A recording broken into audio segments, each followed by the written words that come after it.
susubukang gumawa ng kasaysayan ni Pinoy powerlifter Reggie Ramirez sa paparating na Asian Equipped Powerlifting Championships na idaraos sa Hong Kong sa Mayo.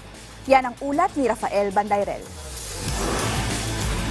Lalahok ang dekoradong Pinoy powerlifter na si Reggie Ramirez sa paparating na Asian Equipped Powerlifting Championships na idaraos sa Hong Kong sa darating na May 5 hanggang 11.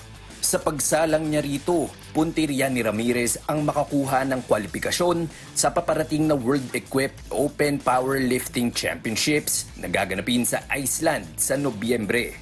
Buo na ang game plan ni Ramirez para maabot ito. Plano niyang bumuhat ng 260 kg sa squat at 160 kg naman sa bench press. Pero ang pinakamatimbang na hamon para kay Ramirez, ang target niyang makasungkit ng world record sa pagbubuhat ng 275 kg sa deadlifts.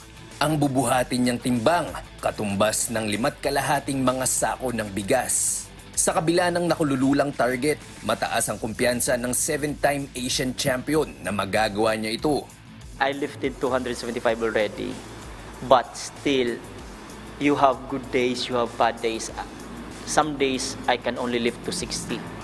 And some days, I can lift to 75. So, ang laki ng factor ng tulog ko if makatulog ako ng maayos and makakain ako ng maayos. Ang kain, I can control it better. Sa tulog, minsan kasi, di mo control yung environment. May maingay, masyadong mainit, may mga iniisip ka. So, I'll do my best with that one. I am there, I just have to get my conditions right.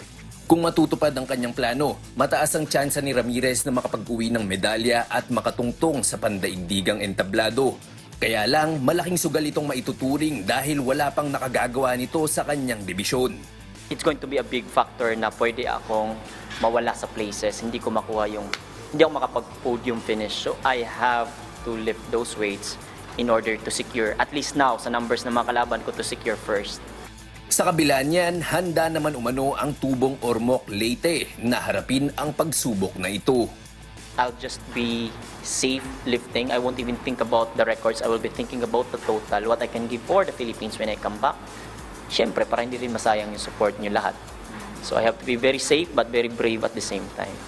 Rafael Bandayrel para sa Pambansang TV sa Bagong Pilipinas.